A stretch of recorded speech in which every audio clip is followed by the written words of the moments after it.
আসসালামু আলাইকুম। কেমন আছেন সবাই? আলহামদুলিল্লাহ আমি ভালো আছি। আর ভালো আছি বলে আপনাদের সাথে কথা বলতে চলে এসেছি। তো এখন রাতের বেলা, ইদানিং রাতে একটু ভিডিও করা হয় আমার রুমের ভিতরেই। তো বললাম না যে মানে অনেক বেশি আনন্দে আছি। এজন্য আর বাহিরের ব্লগ করতে ভুলে যাই। আনন্দের ঠেলায় বাহিরে যে ব্লগ করব এটা ভুলেই যাই। বুঝছেন? তবে ইনশাআল্লাহ কাল থেকে বাইরের রান্না কাজকর্ম ব্লগ করার চেষ্টা করবো ইনশাল্লাহ। তো ভাবলাম যে আপনাদের সাথে কিছু কথা শেয়ার করি। আমি আমার ম্যাডামের কাছে কখনো কিছু চাই না, ঠিক আছে? তো যা কিছু দেওয়ার প্রয়োজন হয় আমার ম্যাডাম নিজের থেকে আমাকে এনে দেয়। কারণ আমার একটা অভ্যাস কি, আমার কারো কাছে কোনো জিনিস চাইতে ভালো লাগে না, আমার লজ্জা লাগে। সত্যি কথা, হয়তো বা আমি এখানে কাজ করতে আসছি, একটা জিনিস চাওয়ার রাইট আমার আছে, তবু কেন যেন আমার লজ্জা লাগে। আমার যেটা প্রয়োজন না চাওয়ার আগে আমার ম্যাডাম আমাকে এনে দেয়। আবার আমার যেটা প্রয়োজন হয়তো বা ম্যাডামে যদি না বুঝতে পারে, কারণ আমি বললে সে বুঝতে পারবে, তার মাথায় যেটা যেটা আসে সেটা সেটা সে এনে দেয়। তারপরে আমি মার্কেটে যাই আমার প্রয়োজনীয় জিনিস আমি আমার টাকা দিয়ে কিনে। তো আমি কখনো কিছু চাই না। তো কয়েকদিন আগে আমার ম্যাডামের মেয়েরা, ওরা স্কুল থেকে প্রচুর গিফট পায়, পড়াশোনায় ওদের মেধা অনেক ভালো। তো এক্সামে ভালো রেজাল্ট করলে ওদের টিচাররা ওদেরকে অনেক গিফট করে। তো অনেক কিছু গিফট পায় স্কুল থেকে। গিফট পাইলে কি করে, ওরা তো জিনিসের যত্ন বুঝে না, এখানে ওখানে জিনিস ফালায় রাখে। এগুলারে আমি যখন ঘরটা পরিষ্কার করি, পাই যে এখানে এখানে সোফার নিচে, ওইখানে ফ্লোরে, ওইখানে ফালায় রেখে। তখন কি করি, আমি ওগুলা গুছাই গুছাই আবার জায়গা মতো রেখে দিই। রেখে দিলে আবারও কি করে জায়গায় জায়গায় ফালায়, এরকম ফালাইতে ফালাইতে লাস্টে ভাঙ্গা চুরা চুরমার করে একদম ময়লা রিসে ফালাই দেয়। এগুলা করে। তো কয়েকদিন আগে ওরা স্কুল থেকে হচ্ছে এই যে এরকম বক্সে মানে হাতের ঘড়ি পাইছে, ঠিক আছে? দুই বোনে দুইটা। তো ঘড়ির সাথে আর অনেক কিছুই ছিল। তো আমি কয়েকদিন ধরে দেখতেছিলাম যে এই ঘড়ির বক্সের থেকে ঘড়ি খুলে খুলে এখানে ফালাই রাখি, ওইখানে ফালাই রাখি, এরকম করতেছে। তা আমি গুছাই গুছাই আবার ঘড়িটা বক্সের ভিতরে ঢুকায় সুন্দর মতো রেখে দিই। তো লাস্টে আমি ওদেরকে বললাম, আমি আবার কি করি, বাংলাদেশে গেলে হাতে ঘড়ি পরি, আমার ঘড়ি পরতে অনেক ভালো লাগে। তো ঘড়ি আমি এমনিতেও আমার কাছে আছে, আমি কিনছি। তো ভাবলাম যে ওরা যেহেতু এগুলা ব্যবহার করে না, হাতে ঘড়ি পরে না, এখানে ওখানে ফালায় রাখে, তাহলে দামি একটা জিনিস এরা ভাঙ্গা চোরা নষ্ট করে ফেলবে। তারপরও আমি অনেকবার ভাবছি যে আমি ওদেরকে বলবো কি বলবো না, আমার লজ্জা লাগে।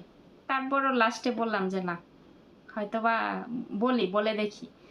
তো ম্যাডামের বড় মেয়ে আর মেজো মেয়েকে বললাম কি যে তোরা তো ঘড়ি পরস না, ঘড়ি এখানে ওখানে ফালায় রাখস, তাইলে এই ঘড়ি আমাকে গিফট দিয়ে দে, আমি দেশে যাই আমি হাতে ঘড়ি পরি। এইভাবে বলছি, ঠিক আছে? বলার পরে ওরা দুই বোনই হাসতেছে, বলতেছে আচ্ছা ঠিক আছে। ওরা আর যাই হোক, মায়ের অনুমতি ছাড়া এক পাও এদিক ওদিক বাড়ায় না, ঠিক আছে? মার কথা খুবই শোনে, বাবা মার কথা খুবই মেনে চলে। তো লাস্টে তখন বলছে আচ্ছা ঠিক আছে। তা তখন তো আমাকে কিছু বলে নাই। তো ম্যাডাম আসছে, আমার ম্যাডামের মন মাইন্ড আবার অন্যরকম, ঠিক আছে? ম্যাডামকে যদি ওরা বলতো যে এই ঘড়ি আমি আমাকে দিয়া দিবে, আমার ম্যাডামের সাথে সাথে বলতো যে হ্যাঁ দিয়া দে, কারণ আমার ম্যাডামের মন মাইন্ড সম্পর্কে আমি জানি, ঠিক আছে? আমার ম্যাডামের কাছে আমি যেটা চাইবো সেটাই সে দিবে। তো ওইটা ম্যাডামের কাছে হয়তো ওরা বলছে যে মানে ই করবে না, দিবে না আর কি, এরকম ভাবে বলছে। তা আমার ম্যাডাম বলছে আচ্ছা ঠিক আছে, দিতে হবে না। পরে আমার ম্যাডাম কি করছে, সে তার স্কুলের থেকে আমার ম্যাডাম তো স্কুলে মনে করেন যে অনেক কিছু করে, স্কুল অনুষ্ঠান হইলে সব অ্যারেঞ্জমেন্ট করে, অনেক কিছু, অনেক দায়িত্ব পালন করে। তো সেখান থেকে স্কুলের যে প্রিন্সিপাল ম্যাডাম আছে, ম্যাডামকে অনেক পছন্দ করে। তো সেখান থেকে কিছুদিন পর পর আমার ম্যাডামকে সে গিফট করে। তো আমার ম্যাডাম স্কুল থেকে এই গিফটের এই যে ঘড়ির বক্সটা ওই প্রিন্সিপাল ম্যাডামকে গিফট করছে। ম্যাডাম আমাকে ডাইকা বলতেছে কি যে আমি ওনার মেয়েদের কাছে ঘড়ি চাইছিলাম, ওইগুলা হচ্ছে ছোট ঘড়ি, আমি যেহেতু বড় মানুষ আমার হাতে ওই ঘড়ি মানাবে না, ওগুলা ছোট বাচ্চাদের, ঠিক আছে? তো এটা আমার ঘড়ি, এটা আমার হাতে ভালো লাগবে, এটা আমার স্কুল থেকে আমার মানে ওনার মোদির মানে প্রিন্সিপাল ম্যাডাম ওনাকে গিফট করছে, এটা বইলে আমাকে দিল। তো আমি এবার হেসে দিয়ে শুক্রান বলছি, ঠিক আছে।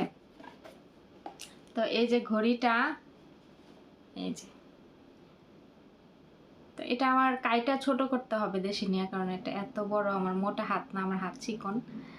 তো এই যে এই ঘড়িটা, ঠিক আছে। তো আমি এই জন্যই মানে বললাম যে আমার ম্যাডামের মন মানসিকতা অন্যরকম, মানে ওনার মেয়েদের কাছে চাইছিলাম, ওরা হয়তো বা ই দিতে চায় নাই। ম্যাডাম কি বলছে, ম্যাডামে তার ঘড়ি আমাকে বের করে এনে দিছে। ঠিক আছে। তো যাই হোক, আমি কখনো তাদের কাছে কিছু চাই না, তো এইবারে আমি চাইছি। তারপরে আমার ম্যাডাম তার ঘড়ি দেওয়ার আগে আমাকে পারফিউম গিফট করছে। এই পারফিউমগুলাও সে তার স্কুল থেকে এসে গিফট পাইছে। বললাম না, সে আমার ম্যাডামের স্কুলে মানে খুব সুনাম আছে। এই যে প্রতিদিন আমি চাগুলা বানাই দেই, প্রতিদিন সবারে চা খাওয়ায় নিজের টাকা দিয়ে, এগুলা দুধ চিনি চাপাতি সব নিজের টাকা দিয়ে। অন্য কেউ কিন্তু এগুলা করে না, শুধু ম্যাডামই করে। আবার আগামীকাল স্কুলে হচ্ছে সে নাস্তার আয়োজন করতেছে, কারণ আর কিছুদিন পরে ঈদের আগে তো স্কুল ছুটি হয়ে যাবে একবার লং টাইম, 3 মাসের জন্য। তো এজন্য সব টিচাররা একসাথে মিলে নাস্তার আয়োজন করছে। তো আমার ম্যাডাম অনেক খাবার বাহিরে অর্ডার করছে, সেগুলো নিয়ে যাবে, আবার আমি বাসার থেকে চা বানাই দিব। তো মানে স্কুলের যে কোনো অনুষ্ঠান হইলে আমার ম্যাডাম বাসার থেকে কাচের জিনিস, চা কফি এগুলো সব বানায় নেওয়া যায়, এগুলো সে গুছায়, মানে সব কিছু করে সে। সেখান থেকে তার একটা ভালো নাম আছে স্কুলে, ঠিক আছে। তো কিছুদিন পর পরই তাকে গিফট করা হয়। তো প্রথমে আমি এই যে পারফিউম দেখাই, এই যে এটা কিন্তু ভরা, দেখেন আমার ম্যাডাম ব্যবহার করে নাই, শুধু একটা স্প্রে দিছে, দেওয়ার পরে দেখছে যে এটা ঘ্রাণ এত বেশি, আমার ম্যাডাম এত ঘ্রাণওয়ালা সেন্ট পারফিউম পছন্দ করে না। তো জাস্ট পরে এই যে ফয়সাল আবার কি করে, এই যে পারফিউমের মুখা কি করে ও নিয়া ফালাই দেয়। তো ফালাই দিছে, মুখাটা নাই, ঠিক আছে। কিন্তু পারফিউমটা বড়ায় একটুও সে ব্যবহার করে নাই, জাস্ট একটা স্প্রে দিয়ে ঘ্রাণটা দেখছে, ঘ্রাণটা অনেক বেশি। আমাকে যখন দিছে দিয়া বলে কি সামান্য একটু গায়ে লাগাইলে অনেক ঘ্রাণ হইব, আমি এত ঘ্রাণওয়ালা সেন্ট পছন্দ করি না, এই জন্য আমাকে দিল, ঠিক আছে। তো এই যে একটা পারফিউম, এটাও একটা পারফিউম, এই যে এটারও প্রচণ্ড ঘ্রাণ, কাপড় চোপড় ধোয়ার পরও ঘ্রাণ থাকে। তো এত ঘ্রাণওয়ালা সেন্ট ম্যাডাম দেয় না, পরে আমাকে এনে দিল, ঠিক আছে। এই একটা দুইটা। আর এটা হচ্ছে সবচেয়ে দামি সেন্ট, এটার প্রাইস, আচ্ছা আমি প্রাইসগুলো বলে দেই। এটার দাম হচ্ছে 18 রিয়াল, ঠিক আছে, ওমানি 18 রিয়াল। আর এটার দাম হচ্ছে ওমানি 10 রিয়াল, ঠিক আছে। আর এটা হচ্ছে এভারমোর, হচ্ছে আজাল ব্র্যান্ডের, যারা ব্র্যান্ডের জিনিস ব্যবহার করেন, আজাল ব্র্যান্ডের পারফিউমের প্রাইস কত সেটা আপনারা সার্চ দিয়ে গুগলে দেখতে পারেন, আমি দেখছি, ঠিক আছে। এটা হচ্ছে ওমানি 24 রিয়াল এই পারফিউমটার দাম। ওমানি 24 রিয়াল বাংলাদেশের 7,400 কত টাকা জানি হয়। আমি এটা গুগলে এই ব্র্যান্ডের পারফিউম সার্চ দিয়ে আমি দেখছি, ঠিক আছে, আপনারা চাইলে দেখতে পারেন। তো এই দেখেন, এটা কিন্তু আমার ম্যাডাম ব্যবহারও করে নাই, এটা এরকমই, এটার মুখাটাও আছে। তো বাংলাদেশের প্রায় 7,500 টাকার সেন্ট পারফিউম ম্যাডাম আমাকে গিফট করছে। তা আমি অনেক খুশি হয়েছি। এই জিনিসগুলো না আমি বাংলাদেশে গেলে খুব যত্ন সহকারে রেখে দেব, কারণ এগুলো আমার ম্যাডামের দেওয়া গিফট, মনে করেন এগুলো আমি কাউকে দিব না, এগুলো আমি যত্ন সহকারে রেখে দিব। যখন বিদেশ করা বাদ দিব, আমি এই জিনিসগুলো আমার স্মৃতি থাকবে, যেটা আমার ওমানি ম্যাডাম আমাকে গিফট করছিল। আমি কখনো বিদেশ থেকে কিছু নিলে আমার নিজের জন্য কিছু রাখি না, সবাইকে সব কিছু দিয়ে দিই, নিজের কিছুই আমি রাখি না। তো এবার আমি কথা বলতে বলতে ঘাইমা গেছি, কারণ এসি সারি নাই, এসি সারলে ব্যাক সাউন্ড আসবে, এর জন্য এসি সারি নাই। তো এবার আমি কিছু কিছু জিনিস আমার ম্যাডামের দেওয়া আমি রেখে দিব, এগুলা স্মৃতি হিসেবে। আমি বলতে পারবো কখনো যে আমার ওমানি ম্যাডাম আমাকে এগুলা দিয়েছে গিফট। তো এই জন্য ভাবলাম যে দিছে কয়েকদিন আগে, আমার আপনাদের সাথে শেয়ার করা হচ্ছে না, তো ভাবলাম যে আজকে শেয়ার করে ফেলি। আর তো বেশি দিন নাই, তো এই জন্য আমি শেয়ার করে ফেললাম। তো জিনিসগুলো কেমন হয়েছে আপনারা কমেন্ট করবেন, ঠিক আছে? হয়তোবা বলতে পারেন যে চাপা মারতেছেন যে একটা পারফিউমের দাম 7,500 টাকা। 7,500 টাকা কেন? একটা পারফিউমের দাম 1,00,000 টাকার উপরেও আছে, ঠিক আছে? ওগুলো ব্র্যান্ডের। আর এটা হচ্ছে আজাল, দেখেন আজাল ব্র্যান্ড। আজাল ব্র্যান্ড কিন্তু আরব দেশের একটা নামকরা ব্র্যান্ড, ঠিক আছে? তো যাই হোক, এই ছিল আমার ম্যাডামের দেওয়া গিফট, লাস্ট গিফট হয়তো। তো এগুলা হচ্ছে গুছায় গাছায় রাখতে হবে, আপনাদের দেখাবো বলে আমি গুছাই নেই এখনো, এইভাবে রেখে দিছি। তো দেখানো শেষ, এখন গুছায় রেখে দিব আর কি। তো রুমে আসছি, এসে ফ্রেশ হইলাম, চুলে আবার তেল দিছিলাম, বুঝছেন? চুলে তেল দিলে আমি আবার বেশিক্ষণ তেল রাখতে পারি না, আমার কেমন জানি লাগে। তো শ্যাম্পু করলাম, গোসল করলাম, তারপরে ভাবলাম যে এখন ভিডিওটা করি, আপনাদের সাথে শেয়ার করি। আমি ইউটিউবটাকে কিন্তু আমার একটা প্রফেশন আমি ভেবে নিয়েছি, ঠিক আছে? আমি আমার ইউটিউবটাকে আমার একটা প্রফেশন মনে করি। তো এই জন্য আমি নিয়মিত এখানে যত যাই হোক আমি ভিডিও আপলোড করার চেষ্টা করি, ঠিক আছে? কারণ নিয়মিত ভিডিও আপলোড করলে এটা নিজের চ্যানেলের জন্য অনেক ভালো। তো আমাকে হালিমা বেগম আপু লিখেছেন, হালিমা বেগম, হ্যাঁ, লিখেছেন যে আপু দেশে গেলে আমাদেরকে ভুলে যাবা না। কখনোই না আপু, দেশে গেলে ভুলে যাব কেন? দেশে গেলে তোমাদেরকে আরো বেশি বেশি মনে করব, কেন জানো?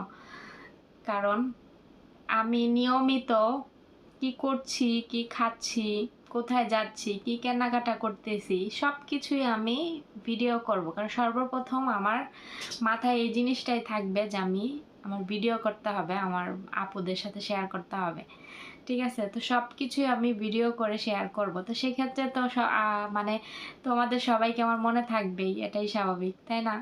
ভোলার তো কোনো প্রশ্নই আসে না। আর আমি যেদিন আমি এইখান থেকে বাসার থেকে বের হব, ভিডিও করতে করতে একদম এয়ারপোর্টের বিমানে উঠে কি কি খাওয়া দাওয়া করি সব কিছুই ভিডিও করব, ঠিক আছে? কোনো জিনিস আমি মিস দিব না। কারণ আমি যেহেতু ব্লগিং করতেছি, একদম প্রপারলি করার চেষ্টা করব, কারণ সব কিছু আপনারা দেখার জন্য আগ্রহী থাকেন, দেখতে পছন্দ করেন। তো আমি সব কিছুই আপনাদের সাথে শেয়ার করবো ইনশাআল্লাহ। তো আপনারা আমার সাথেই থাকবেন, ভালো লাগলে চ্যানেলটা সাবস্ক্রাইব করবেন, আর হচ্ছে লাইক কমেন্ট অবশ্যই শেয়ার করে, আর সুন্দর সুন্দর কমেন্ট করে আমাকে আরও উৎসাহিত করবেন, যাতে করে আমি এমন সুন্দর সুন্দর ভিডিও আপনাদেরকে উপহার দিতে পারি। আর আমার দেশে গিয়ে তো কিছু করার ইচ্ছা আছে, তো আমি সেগুলো যখন করব তখন আপনাদের সাথে আমি শেয়ার করব ইনশাআল্লাহ। তো এই হলো, অনেক কথাই বললাম। বর্তমানে বাংলাদেশে আরেক ঝামেলা, এই থাকে না পানি, পানি বলে, এই থাকে না কারেন্ট, এই থাকে না গ্যাস।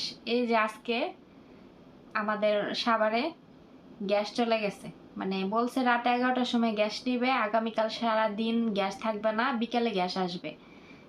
রাত 11টার সময় গ্যাসের নেওয়ার কথা বলে গ্যাস আরো 1-1.5 ঘন্টা আগেই নিয়ে গেছে, নাই গ্যাস নাই।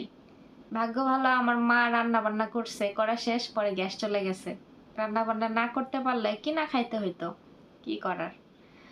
তো কারেন্ট থাকে না, গ্যাস থাকে না। তো আমরা তো এইখানে থাকি, জীবনেও এই দেশে কারেন্ট যায় না, ঠিক আছে? তো বাংলাদেশে গিয়া যদি এরকম কারেন্ট থাকে না, গ্যাস থাকে না, বিরক্ত লাগবে না বলেন? গতকালকে 3:30টার সময় আমার এই এলাকাতে কারেন্ট চলে গেছে, মানে সরকারের থেকে কারেন্ট আমার এই এরিয়াতে বন্ধ করে দিছে। কারণ কোথায় যেন কি নষ্ট হয়েছিল, ঠিক করার জন্য এই এরিয়াতে কারেন্ট বন্ধ করে দিছে। মাত্র আধা ঘন্টা 40 মিনিট কারেন্ট ছিল না, তাই ওরা পাগল হয়ে গেছে। মনে করেন যে পুরা মানে ঘর বাড়ি উল্টাপাল্টা করে ফেলছে। দুনিয়ার বালিশ, চেয়ার, টেবিল, ওই যে নামাজ পড়ার ইয়া, যে কি বলে, জায়নামাজ এগুলো সব নিয়া উঠানে নিয়া বিছাইয়া তারপরে ওইখানে গিয়ে বসেছিল। মানে 40টা মিনিট কারেন্ট গেছে, এরা এই সহ্য করতে পারে না, দুনিয়ার জিনিসপত্র উঠানে নিয়ে একদম কেরাবেরা লাগাই দিছে। তো আমাদের দেশের মতো যদি এখানে কারেন্ট যাইতো তাহলে আমার মনে হয় এরা পুরা ঘরের খাট সহ বাইরে বের করে নিয়ে যেত গা, এরকম যদি কারেন্ট যাইতো। তো আসলে বিদেশ তো বিদেশি, এই দেশের জনসংখ্যা কম, সুযোগ সুবিধা ভালো ওদের জন্য, কারেন্ট যায় না, কোনো কিছু সমস্যা নাই, মানে আরামের জীবনযাপন। মানে মনে করেন যে বিদেশে যারা জন্ম নিছে এরাই আরামে জীবনযাপন করতে পারছে, এদের কোনো চিন্তা ভাবনা নাই, কিছু নাই, সুন্দর আরামে জীবনযাপন করে এরা চলতেছে, ঠিক আছে, কোনো চিন্তা নাই, কোনো কিছুর ইয়া নাই, কোনো গরমে কষ্ট করতে হয় না, গাড়িতে গেলে এসি, মার্কেটে নামলে এসি, ঘরে থাকলে এসি, রান্নাঘরে গেলে এসি, সব জায়গায় এসি। আমাদের দেশের মতো যদি এরকম কষ্ট করতো তারা, আমাদের দেশে রাস্তাঘাটে হাঁটতে গেলেই মনে হয় হেরা উপতা হয়ে পড়ে যাবে, বুঝছেন? কারণ আমাদের দেশে রাস্তাঘাট অনেক সময় দেখা যাচ্ছে ভাঙ্গাচোরা থাকে, কাদা পানি থাকে, এগুলাতে যদি ওরা হাঁটতে যায় উষ্টা খেয়ে পড়ে যাবে। তো ওদের দেশে এইসব দেশে তো ওরকম রাস্তাঘাট না, সব পাকা করা। যাই হোক, আলহামদুলিল্লাহ সব মিলিয়েই।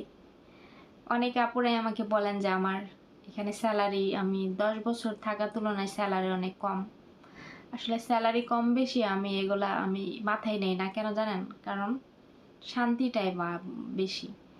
ওই যে স্যালারি বেশি দিবে, দিয়ে আপনাকে দিন রাত খাটাবে, দুপুরে ঘুমানোর সময় দিবে না, আপনি একটা জিনিস চাইলেও আপনাকে দিবে না, ঠিক আছে, পাতিল ভরে ভরে সারাদিন রান্না করতে থাকবে। এমনও মানুষ আছে যে সারাদিন আরবিদের বাসায় কাজ করে, সারাদিন রান্নাঘরে তার দিন কাটে। আমার তো এরকম না, আমি তো সন্ধ্যা 7টার সময় রুমে চলে আসি আর সকালবেলা বের হই, দুপুরে আমি 2 ঘন্টা ঘুমাই। তো এরকম সুযোগ সুবিধা তো সবাই পাবে না। তো স্যালারি আমার একটু যদি কমও হয় তারপরও আমি আলহামদুলিল্লাহ অনেক ভালো আছি, ঠিক আছে। তো যাই হোক, আর বেশি কথা বাড়াবো না, অনেক কথাই বলে ফেললাম। সবাই ভালো থাকবেন, সুস্থ থাকবেন। আর যদি কারো কোনো প্রশ্ন করা থাকে আমাকে নিয়ে তো অবশ্যই করতে পারেন, আমি ইনশাল্লাহ ভিডিওতে রিপ্লাই দেবো। তো সেই পর্যন্ত সবাই ভালো থাকবেন, সুস্থ থাকবেন, আল্লাহ হাফেজ। আর ভালো লাগলে চ্যানেলটা সাবস্ক্রাইব করে দিবেন।